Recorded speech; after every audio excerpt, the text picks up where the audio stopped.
किसी को कोई डाउट नहीं है ना? स्टार्ट करते हैं। Next topic select. Sorry, text area. पहले टेक्स्ट एरिया देखेंगे।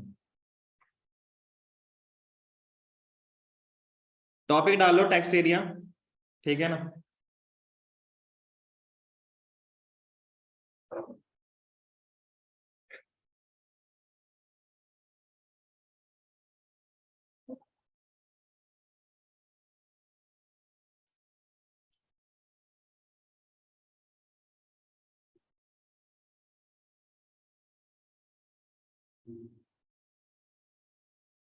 अनुराग, मैं लास्ट बार बोल रहा हूँ आपको, प्लीज हटा दो। अपना ड्यूकेट आईडी मेंशन कर दो, वरना मैं हटा दूंगा आपको।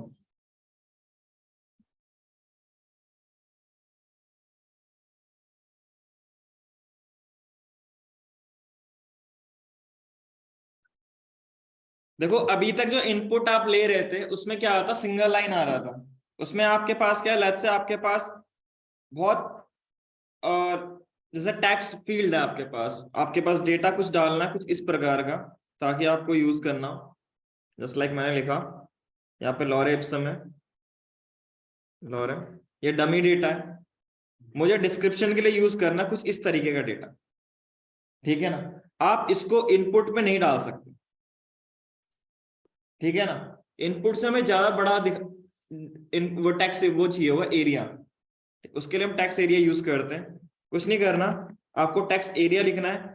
इसके अंदर भी वही चीज होती है, एक होता है नेम जो कि हमें चाहिए होता है की वैल्यू डेटा गेट करने के लिए। दूसरा आपके पास होता है आईडी, जो कि हम बेसिकली लेबल के लिए यूज करते हैं।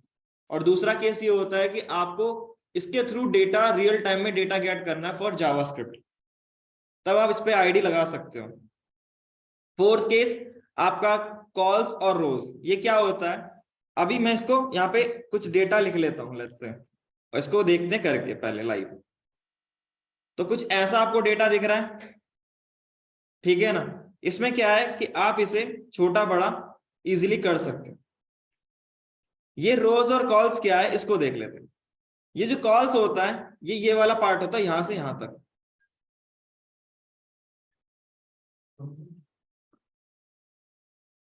ठीक है ना? मतलब आपका ऊपर वाला लेंथ जो आप यहां से करोगे, लेफ्ट टू राइट वाला पार्ट। तो अगर मैं कॉल्स को लगा देता हूं 10, तो इसको देखना कम हो गया, ठीक है? और ये आपका रोज वाला पार्ट होता ही होता है टॉप टू बॉटम वाला, ठीक है?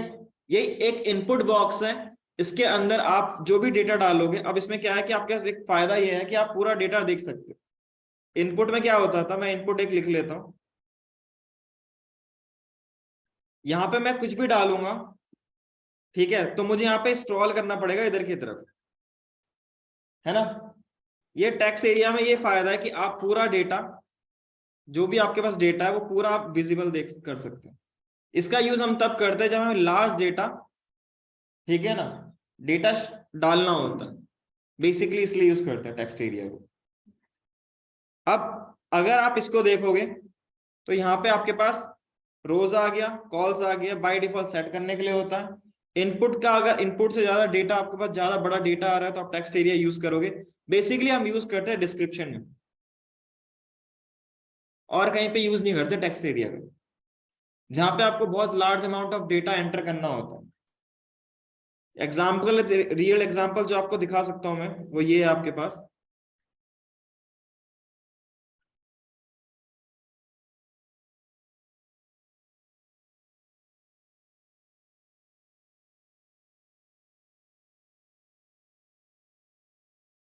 जैसे ये वाला डेटा है, यहाँ पे मैं बहुत बड़ा डेटा डाल सकता हूँ। ये बेसिकली क्या है कि आपका एक टेक्स्ट एडिटर है, ठीक है ना, इसे इग्नोर कर देना। बट ये जो आपको दिख रहा है, ये आप यहाँ पे क्या है कि लॉरेल इप्सम को पूरा उठाओ, इसको कॉपी कर लो, जितना आप कॉपी कर सकते हो उतना कॉपी कर लो, और यहाँ पेस्ट कर दो। तो आपको जो डेटा आपने डाला है वो विजिबल होगा। इनपुट में क्या है कि लेफ्ट टू राइट आपको करना पड़ेगा। अगर आपको कहीं चेंज करना है तो आपको पूरा लेफ्ट टू राइट करना पड़ेगा, जो कि आपका इसमें पॉसिबल है। आप डायरेक्ट जाओ, जो चेंज करना है वो चेंज कर दो, ठीक है? तो ये आपके पास होता है टेक्स्ट एरिया। जो ये डेटा आ रहा है वो यहाँ पे इसलिए आ रहा है कि अब देखोगे तो ये कोने से आ जाएगा, क्योंकि बीच में वो स्पेस होता है, स्पेस को भी ले लेता है। ठीक है, सेम है। अगर आपको इसको इसको सबसे पहले आप फॉर्म बना देना, गेट है तो बाय डिफॉल्ट गेट ही रहता है, और इसको यहाँ पेस्ट कर दो।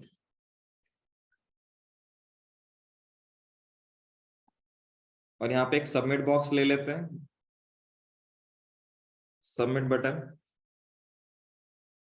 सॉरी POT बटन, और सबमिट लिख लेंगे।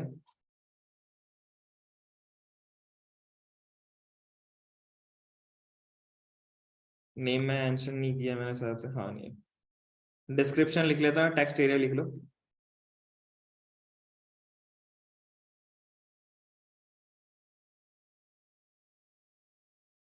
और रील यहाँ करोगे तो आपको वो डेटा पूरा मिल जाएगा।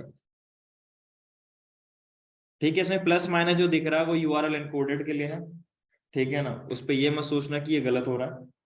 जो डेटा होता है वो URL एनकोड, मतलब जो भी आपका स्पेस होता है उसका कैरेक्टर डिफाइंड होता है URL के अंदर, इसलिए आपको ये सारे स्पेसेस जो परसेंटाइल हो गया, 2C, ये सारा दिख रहा है। ठीक है, क्या लिखोगे आप? जो लिखना आप लिख सकते हो यहाँ पे, मैं तो यहाँ पे डमी डाल रखा है भाई। हाँ, क्या ब्राउजर पे लिखना आपको? हाँ, यहाँ पे, ब्राउजर पे लिखना, कहाँ पे? टेक्स्ट एरिया के अंदर यहाँ पे डाल दो कुछ भी डालना, वो डाल के सबमिट कर दो। वो तो भाई डमी डेटा है मेरे पास, इसलिए अब ये आपको दिख जाएगा। वो तो डमी डेटा के लिए डाल रखा भाई मैंने, दिखाने के लिए कि आप मल्टी बहुत बड़ा अगर डेटा है तो आप टेक्स्ट एरिया यूज कर सकते हैं इनपुट की जगह पे। तो इसको कॉपी कर लो,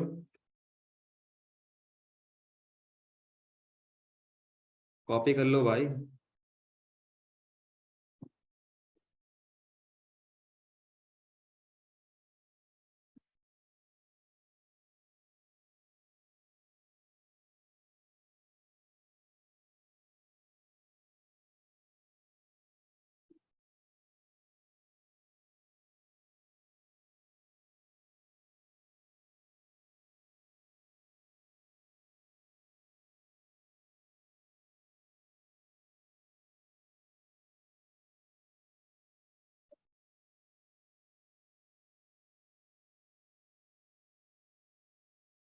फॉर्म की एक्शन में एक ही लिंक को जोड़ता है, जो फॉर्म सेव करना है उसको नहीं देता है। एक्शन में आप URL डाल दो, API का भी लिख सकते हो, लेकिन API जब आप काम कर रहे हो तो उसमें आप डायरेक्टली यहाँ पे एक्शन में API नहीं डालते आप,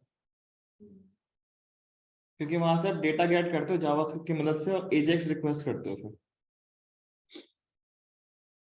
अगर आपका नॉर्मल आपके सेम जैसे PHP बना रखा है या Django बना रखा है और उस पर आप काम कर सकते हो, फिर आप डायरेक्टली उसका URL डाल सकते हो, वहां पे डेटा ऐड करना इजीली रह जाता है।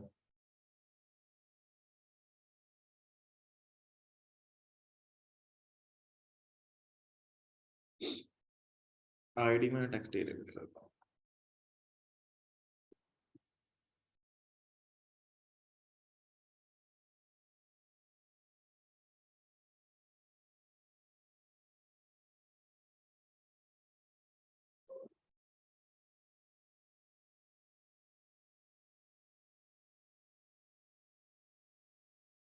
अनुराग भाई रिमूव कर दूं फिर मैं? लास्ट बार बोल रहा हूँ, ड्यूकेट आईडी मेंशन कर दो यार। सुमित आपको ही बोल रहा हूँ, ड्यूकेट आईडी मेंशन कर दो।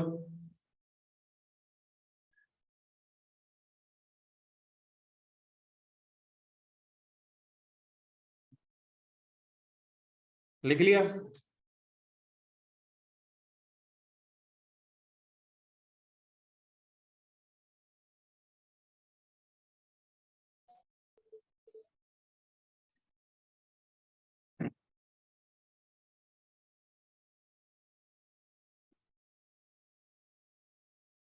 आगे बढ़े, किसी को कुछ पूछना तो पूछ सकते हो।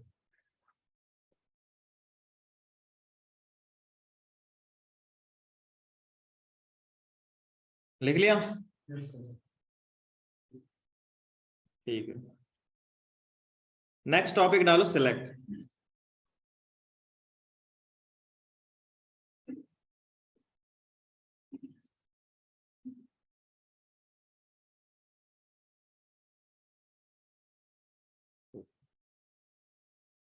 देखो अभी तक हमने देखा इनपुट लेना, ठीक है। हम क्या कर रहे हैं, इनपुट बॉक्स बना, हमने टेक्स्ट एरिया बनाया, इनपुट के अलग अलग टाइप्स भी देख लिए हमने, ठीक है। अब हमें करना क्या है, हमें भाई अब ड्रॉप डाउन आता है ना आपके पास फॉर्म में, हम उससे डेटा गेट करना। तो उसके लिए होता है आपके पास सिलेक्ट बॉक्स, ठीक है ना। सिलेक्ट, इसमें भी दो चीजें होती हैं, एक हो गया नेम और आईडी। आईडी हर किसी के साथ होता है, वो यूनिवर्सल है। आईडी, क्लास और स्टाइल, ये तीन चीजें तो हमेशा मिलेंगे एट्रीब्यूट के तौर पे हर किसी में, ठीक है। इसके अंदर आपके पास एक आता ऑप्शन, सिलेक्ट के अंदर ऑप्शन भी होते हैं भाई, ठीक है। मैं यहाँ पे से फॉर्म टैग बना लेता हूं, क्योंकि अब ये सबमिट करेंगे तो हमें कुछ डेटा भी देखना है।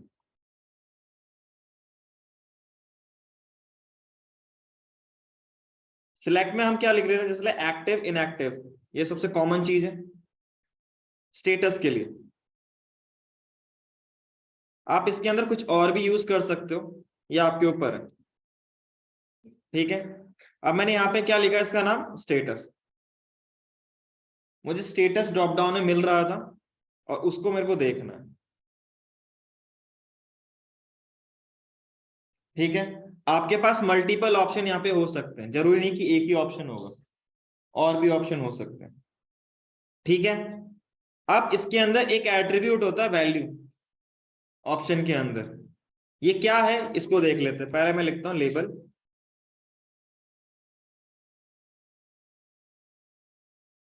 और लेबल के अंदर लिख देता हूं स्टेटस, और यहाँ स्टेटस।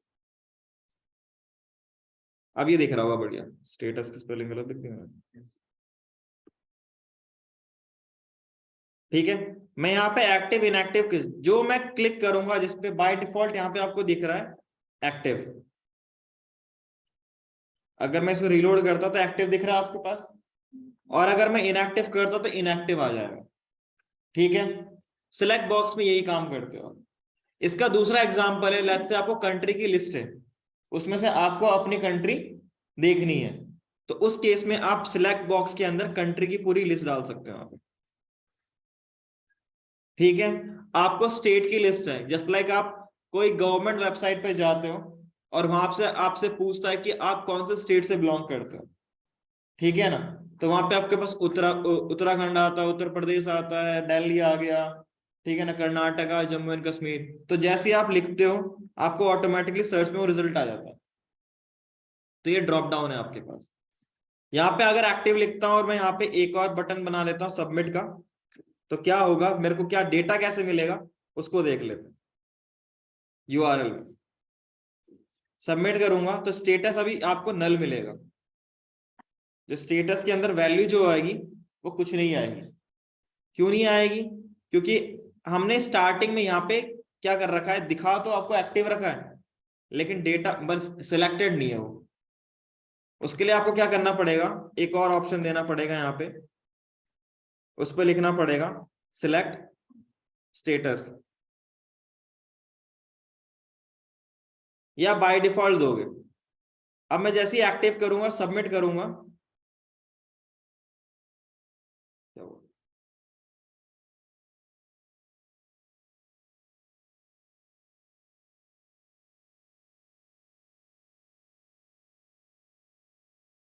यहाँ पे वैल्यू भी नहीं आ रहा,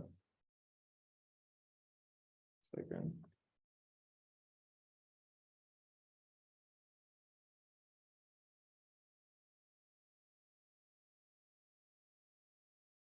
अच्छा वैल्यू को हटा दो, इसको हटा दो, अब आएगा, अब आ गया। वैल्यू में नल पास कर रखा था इसलिए आ रहा था, ठीक है। जो ये वैल्यू एट्रीब्यूट है इसका काम क्या होता है, दिखता कुछ और है और डेटा हमको कुछ और चाहिए होता है। लेट्स से आपके पास एक रियल टाइम एग्जांपल ये है कि कंट्री है, ठीक है। अब कंट्री हर जगह आप इंडिया सोना लिखोगे डेटाबेस में, या हो सकता है कि आपके डेटाबेस में आपने कंट्री का एक अलग से टेबल बना रखा है, मतलब वैल्यू पहले से सेट कर रखा है, और आपको क्या करना है कि बस यहाँ पे उसकी आईडी के थ्रू मैप करवा देना है, ये करोगे आप, या फिर कंट्री का नाम आप यहाँ पे लिख रहे हो, जैसे यहाँ पे स्टेटस है, मैं एक्टिव के लिए 1 लिख देता हूँ और इनएक्टिव के लिए 0 लिख देता हूँ। ठीक है, अब आपके पास डेटाबेस में क्या होता है कि हम क्यों करते हैं ऐसे काम। देखो सिंपल सी बात यह है कि आपका डेटाबेस क्या होना चाहिए, उसमें कम, जितना कम स्टोरेज ऑक्यूपाई कर सके हम उतना करना चाहेंगे। अगर मैं यहाँ पे इनएक्टिव लिखूंगा तो इसमें इस टाइम पे कितने कैरेक्टर्स हैं, 8 कैरेक्टर प्लस 1, एक आपका बीच में गैप भी है, तो आपके पास टोटल कितने हो गए, 9 कैरेक्टर्स हो गए। जब डेटाबेस में आप कैरेक्टर को स्टोर करोगे तो वो 9 बाइट का स्टोरेज ले लेगा।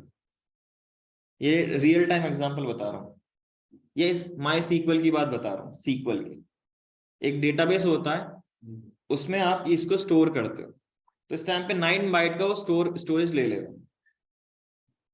एनालॉजी है, जब इसे जावास्क्रिप्ट पे देखोगे तब समझ में आएगा। हर कोई एक डेट, जब भी आप कुछ भी लेट से आप अगर वीडियो डाउनलोड कर रहे हो तो वो आपके रैम में या रोम में आपका क्या करता है, स्टोरेज ऑक्यूपाई करता है ना। जैसे ही आप डाउनलोड करते जाओगे रैम फुल हो जाएगा, उसके बाद थोड़ा आप डेटा दोबारा से डाउनलोड कर सकते हो, होता है ना। इसीलिए आपका डेटाबेस में अब जब, क्योंकि फॉर्म का जो इनपुट होता है उसका 2 काम होता है। अगर आप फॉर्म से इनपुट ले रहे हो तो भाई पहली बात यह कि आप सर्चिंग सॉर्टिंग में लोगे, पहला केस इनपुट का। दूसरा केस होता है कि आप डेटाबेस में स्टोर करवाते हो वैल्यू, क्योंकि हमें कहीं ना कहीं डेटाबेस में स्टोर करना होता है वैल्यू को, तो उस केस में आप ये यूज करते हो। ठीक है, तो यहाँ पे क्या है कि आपके पास कितनी वैल्यू है, आपके पास 9 बाइट का ले रहा है स्टोरेज, और यहाँ पे अगर मैं 0 या 1 लिख दूंगा तो क्या करेगा, ओनली 1 बाइट का स्टोरेज लेगा।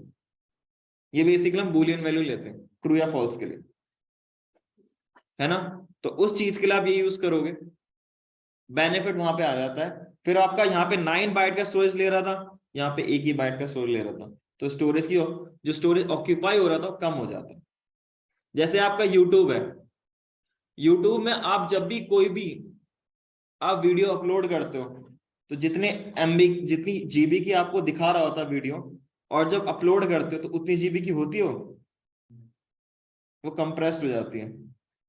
भाई यूट्यूब इतना बड़ा डेटा सेंटर है, अगर उसने हर पूरे अपलोड करने, जितना आप जितने जितने का तुमने बनाया होगा, 1 जीबी का वीडियो बनाया होगा, तो 1 जीबी का थोड़ा ले लेगा वो कंप्रेस करके। आपके रेजोल्यूशन सेम ही रहेगा, रेजोल्यूशन में इतना कोई फर्क नहीं पड़ता, बट वो क्या करेगा, उसको कम करके 500 MB या 400 MB में कन्वर्ट करके रख देगा, और वही प्ले करोगे आप, तो उसका कितना स्टोरेज कम हो गया, 600 के आसपास ना, 6 या 500 के आसपास।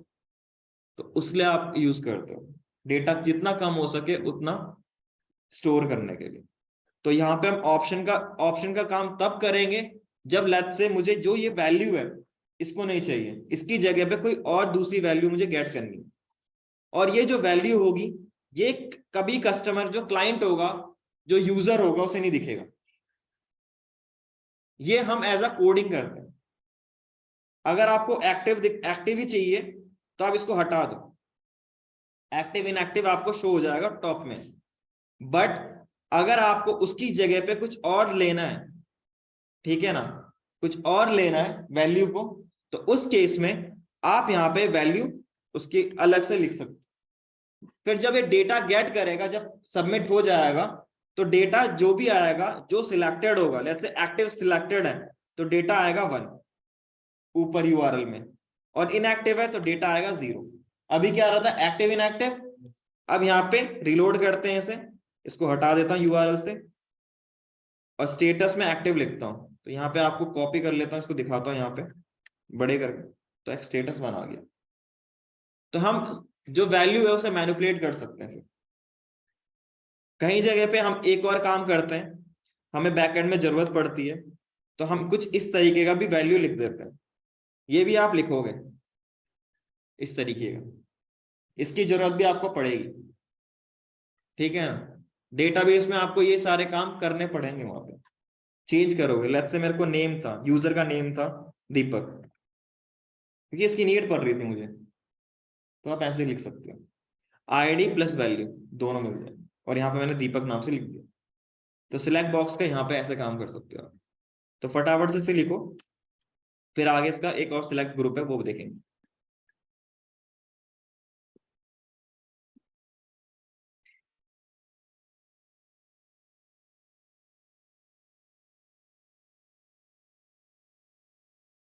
और हाँ, बैकअप क्लास 2:30 बजे से स्टार्ट होगी, तो इसको बैकअप क्लास लेना है वो ले सकता है। तो हाँ, वन देंगे तो उसमें 1 बाइट का स्टोरेज होगा। किसमें? इसमें एक्सेल में क्या होगा? एक्शन में आप यूआरएल पास करते हो, नहीं वो बेसिकली हर डेटाबेस के अकॉर्डिंग होता है। जो कैरेक्टर आप सेव करते हो, तो अगर कैरेक्टर आप सेव कर रहे हो तो 1 बाइट का स्टोरेज लेता हो, तो जिसमें आपका एक्सेल 6 बाइट का लेता है माई सीक्वल के अंदर। हाँ, 1 या 0 का। हम हम स्टोरेज को कम करने के लिए यूज करते हैं, वैल्यू को मैनिपुलेट करने के लिए, बस इतना समझो। अभी जब तुम माई सीक्वल पढ़ोगे ना, तुम्हारा जावा है ना, तो माई सीक्वल जब पढ़ोगे ना तो तुम्हें पता चल जाएगा डेटाबेस में क्या काम करता है।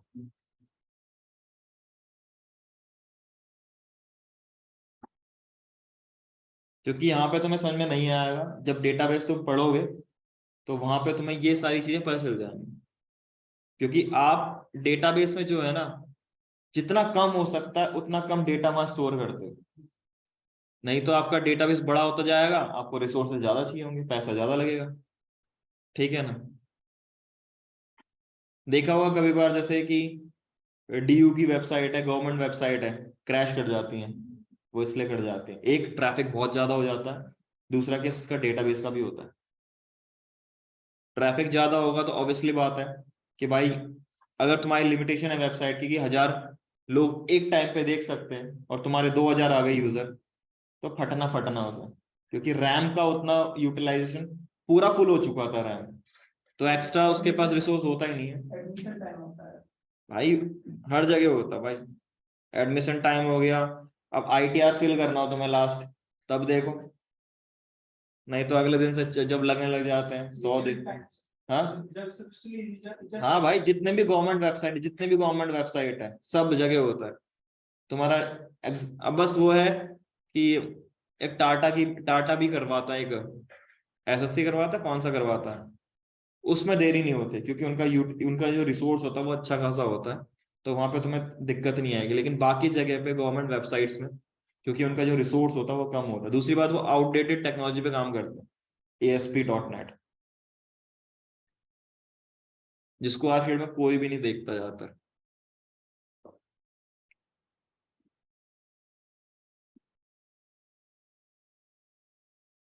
लिख लिया?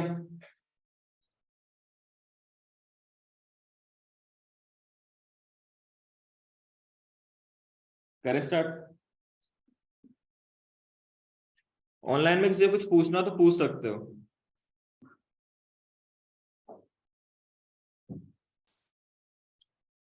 अनुराग मैं तुम्हें हटा दूंगा अब, ठीक है ना? नीचे मधुर सर से बात कर लेना फिर आप, एंड सुमित आपको भी।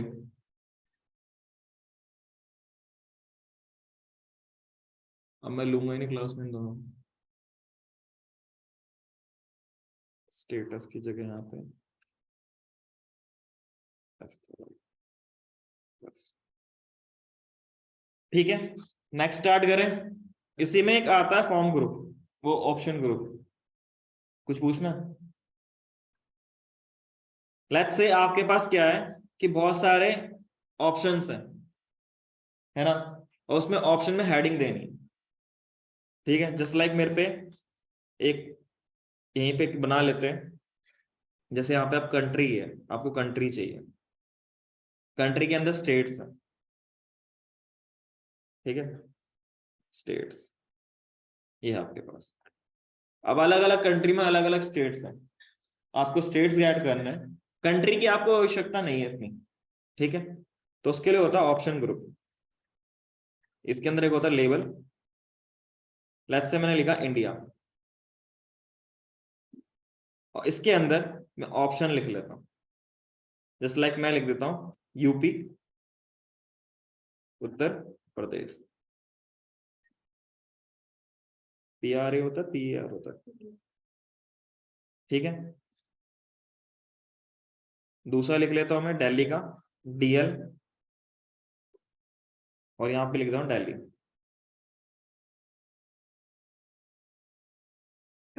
तो यहां पे देखोगे इंडिया, इसका कोई यूज नहीं है वैसे, बस ये शो करने के लिए कि इंडिया से इंडिया का उत्तर प्रदेश दिल्ली है, दोनों में से किसी को भी सिलेक्ट कर ले, ठीक है ना। यहाँ पे स्टेटस की जगह में कंट्री लिख दे, स्टेट लिख लेता हूँ।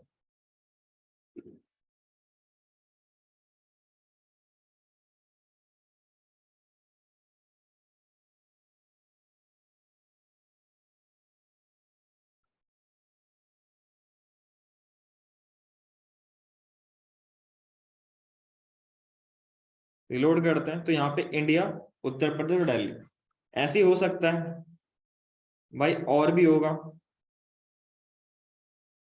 किसी कंट्री का वो पता तुम्हें स्टेट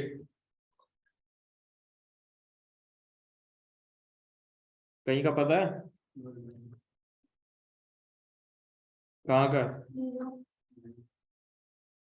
न्यूयॉर्क ही लिख देते भाई, इतने घर पे जाके लिखते रहना फिर तुम।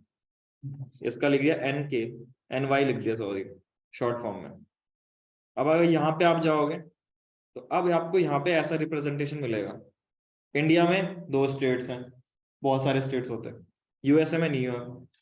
क्लिक किया और यहाँ सबमिट करोगे तो URL जो होगा आपका वो NY लेके आएगा स्टेटस। क्यों? क्योंकि हमने यहाँ पे वैल्यू जो दे रखी है NY दे रखी है। ये जो वैल्यू होता है डेटा मैनिपुलेशन के लिए होता है, हम नहीं चाहते कि ये वैल्यू गेट हो, क्योंकि हमें एज अ जब कोडिंग आप कर रहे हो तो कोडिंग में हम डायनेमिक वैल्यूज पे भी काम करते हैं और स्टैटिक वैल्यूज पे भी काम करते हैं। तो यहाँ पे जो वैल्यू आपकी आएगी ये स्टैटिक ही होगी ज्यादातर केसेस में, ठीक है? तो इसलिए हम ये करते हैं। तो इसको यहाँ से यहाँ तक छाप लो फटाफट से। ऑनलाइन स्टूडेंट दोबारा ज्वाइन कर लेना।